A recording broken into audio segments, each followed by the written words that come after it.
Hello students, let us start. तो बेटा आज हम लोगों ने एटम के जो 3 सब एटॉमिक पार्टिकल्स होते हैं, इलेक्ट्रॉन, प्रोटॉन, न्यूट्रॉन्स, उनके चार्जेस और उनका मास, और ये तीनों सब एटॉमिक पार्टिकल्स किसने डिस्कवर किए थे, तो उनकी डिस्कवरी से रिलेटेड एक ट्रिक, ठीक है, ये हम लोगों ने यहाँ पे स्टडी करना है। तो चलिए शुरू करते हैं।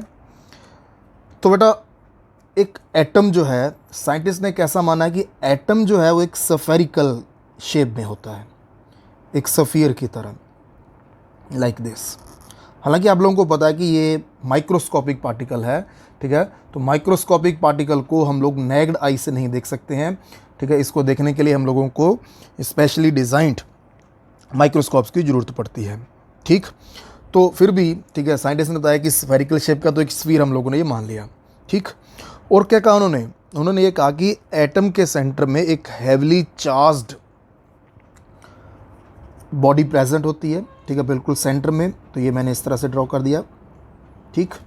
और उन्होंने क्या किया, इनको मार्क कर दिया। कैसे मार्क कर दिया कि ये जो आपका सेंटर वाला जो पोर्शन है, जिसको मैंने ये ग्रीन कलर से शो किया है, इसको कहा कि ये इसका न्यूक्लियस है। This is the nucleus of an atom, ठीक है, ये एटम का न्यूक्लियस है।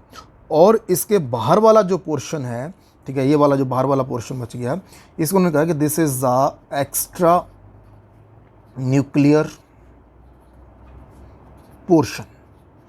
This is the extra nuclear portion.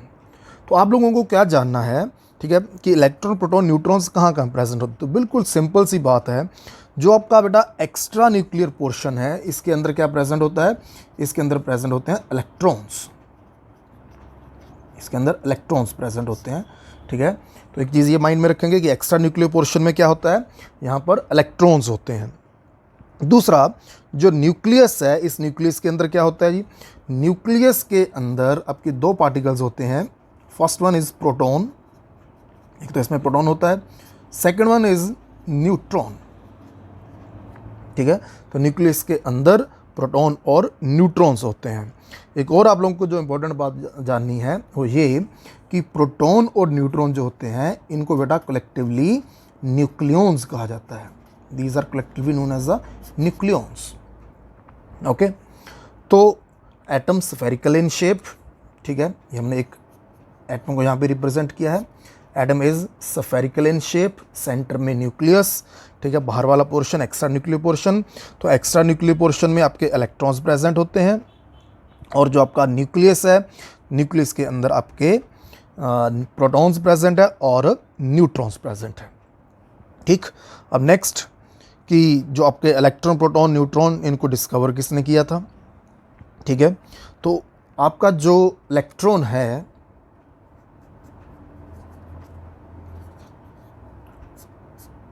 जो इलेक्ट्रॉन है, इलेक्ट्रॉन को डिस्कवर किया था साइंटिस्ट से सर जे थॉमसन।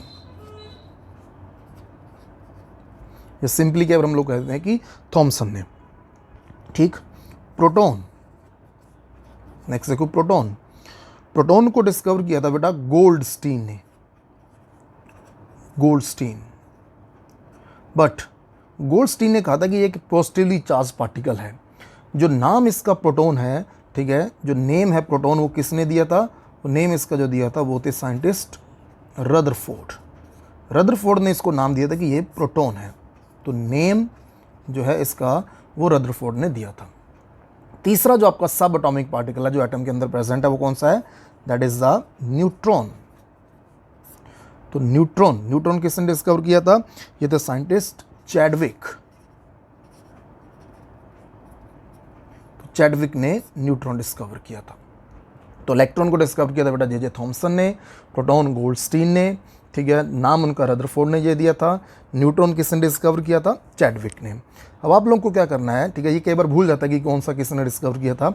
आप लोगों को एक सिंपल ट्रिक इसका जानना है, तो ट्रिक की हेल्प से हम लोग इनको ईजिली रिमाइंड कर सकते हैं, रिमेंबर कर सकते हैं। देखो जी ट्रिक क्या है। ट्रिक में आपने सिंपल सी बात याद रखनी है, ईंट पर नाच, ये ट्रिक है, ईंट पर नाच। तो इस ईंट पर नाच से आप लोग ईजिली, ठीक है, कौन सा सब एटॉमिक पार्टिकल किसने डिस्कवर किया तो जान सकते हैं। किस तरह से, देखो बिल्कुल ईजी है। ईंट से आप लोग क्या याद रखोगे, ईंट से हम लोग इलेक्ट्रॉन की बात कर रहे हैं। इससे क्या याद रहेगा कि ये थॉमसन ने दिया था, ठीक है। प से ये आपका प्रोटॉन आ जाएगा। र से क्या आ जाएगा, रदरफोर्ड। हालांकि नाम रदरफोर्ड ने दिया था, ठीक है, बट आपको याद रहेगा कि रदरफोर्ड और गोल्डस्टीन दोनों की इकट्ठी बात करी थी, तो डिस्कवर किसने किया था, गोल्डस्टीन ने। ओके। न, इससे क्या आ जाएगा, न्यूट्रॉन, ठीक है। च से चैडविक। तो you have just remember the single line, ईंट पर नाच, ठीक है। उससे आपका हो गया ई से इलेक्ट्रॉन, ट से आपका थॉमसन, तो इलेक्ट्रॉन को थॉमसन ने डिस्कवर किया था। प से प्रोटॉन, ठीक है। र से रदरफोर्ड, रदरफोर्ड ने नाम दिया था। डिस्कवर किसने किया था, गोल्डस्टीन ने। न से न्यूट्रॉन, च से चैडविक, ठीक है, इसको चैडविक ने डिस्कवर किया था। ओके। तो अब नेक्स्ट हम लोग क्या जानते हैं इसमें, नेक्स्ट हमने स्टडी करना है कि इलेक्ट्रॉन, प्रोटॉन, न्यूट्रॉन, ठीक है, इनके ऊपर क्या क्या चार्जेस होते हैं। ओके ओके, तो अब स्टडी करते हैं इलेक्ट्रॉन, प्रोटॉन, न्यूट्रॉन, इन पे क्या चार्ज होता है। हाँ, एक चीज़ और इसमें देखो, जो मैं ई नेगेटिव, ठीक है, ये किसके लिए लिख रहा हूँ, this is for the electron, इससे मैं इलेक्ट्रॉन को रिप्रेजेंट कर रहा हूँ। ये पी फॉर प्रोटॉन और एन पता चल ही गया होगा आपको, this is for neutron. Electron जो होता है नेगेटिवली चार्ज होता है, प्रोटॉन पॉजिटिवली चार्ज होता है, न्यूट्रॉन आपका न्यूट्रल होता है, ठीक। तो इलेक्ट्रॉन के ऊपर चार्ज, तो फर्स्ट थिंग जो हमने इसमें इनकी ऑब्जर्व करनी है, दैट इज़ द चार्ज। तो चार्ज क्या होता है इलेक्ट्रॉन के ऊपर, -1.602 इंटू 10⁻⁻19 कूलम्स, ठीक है। देखो -1.602 into 10⁻⁻19 Coulomb's.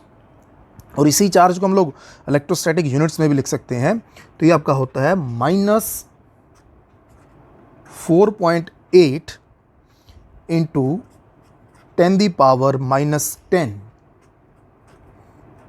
ESU, electrostatic units. अब एक चीज़ इसमें नोट करो, ठीक है, जब हम लोग इन फ्यूचर इसको आगे स्टडी करेंगे तो जो आपका इलेक्ट्रॉन होता है, इसके चार्ज को 1 यूनिट नेगेटिव चार्ज भी स्टडी कर लेते हैं कि this is the 1 unit negative charge for the electron. जितना ये नेगेटिव में चार्ज होता है उतना ही प्रोटॉन का पॉजिटिव में चार्ज होता है, तो इसको हम लोग 1 यूनिट पॉजिटिव चार्ज भी कह देते हैं, ठीक है।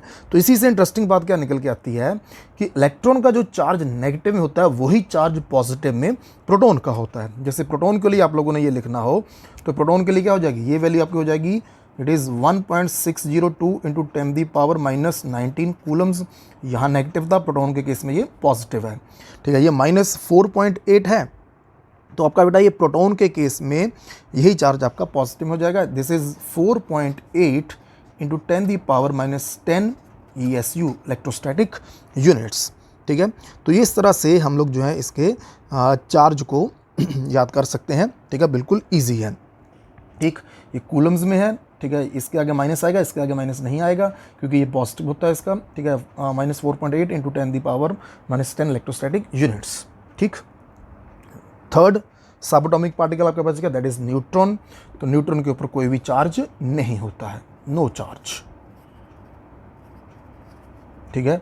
It is neutral in nature, ये न्यूट्रल होता है, ठीक। तो इससे हम लोग चार्ज जो है इसका इजीली रिमाइंड यहाँ से कर सकते हैं। नेक्स्ट, अब इसका हम देखते हैं मास, ठीक है, कि इलेक्ट्रॉन का क्या मास है या प्रोटॉन का क्या मास है।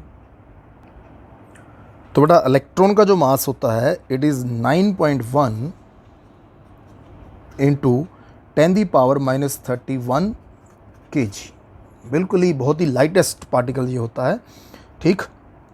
और प्रोटॉन का जो मास है इट इज़ 1.672 इंटू 10⁻⁻27 किलोग्राम, ठीक। सिमिलरली प्रोटॉन और न्यूट्रॉन दोनों का मास सेम होता है, अदरवाइज को आपसे पूछ ले तो न्यूट्रॉन जो होता है that is little bit heavier as compare to the proton, ठीक है। तो न्यूट्रॉन का कितना मास है, देखो सिर्फ इतना डिफरेंस है 1.675, ठीक है, वहाँ 672 है, यहाँ पे 675 है, बाकी सेम है, इंटू 10⁻⁻27 kg। ठीक, तो इन तीनों सब एटॉमिक पार्टिकल में से जो आपका इलेक्ट्रॉन है ये सबसे लाइटेस्ट पार्टिकल है, ये सबसे लाइटेस्ट पार्टिकल है। ठीक है, और जो न्यूट्रॉन है ये सबसे आपका हैवीएस्ट पार्टिकल है, ये सबसे हैवी है। ठीक है, तो वो आपका लाइटेस्ट पार्टिकल है, ये आपका हैवीएस्ट पार्टिकल है। अदरवाइज प्रोटॉन और न्यूट्रॉन दोनों का जो मास है वो सेम है। अब एक एटम का जो मास होता है, ठीक है, उस चीज़ का भी ध्यान रखना है। जो लाइटेस्ट है, ठीक है, ये एक तरह से नेग्लिजिबल है। नेग्लिजिबल का मतलब कि ये इलेक्ट्रॉन जो होता है एटम के मास में कोई भी कंट्रीब्यूशन इतना नहीं होता है, इसका बिल्कुल लाइटेस्ट होता है। तो आपके प्रोटॉन और न्यूट्रॉन इन दोनों के मास के कारण एक एटम का मास होता है। ठीक, तो आज के लेक्चर में इतना ही। इसी तरह से बाकी की और ट्रिक्स जानने के लिए और कंसेप्ट्स जानने के लिए आप इस चैनल को सब्सक्राइब करिए। ठीक है, बेल आइकन को प्रेस करिए ताकि जब भी मैं लेक्चर अपलोड करूं तो अब तक उसकी नोटिफिकेशन पहुंच जाए। Okay, thank you.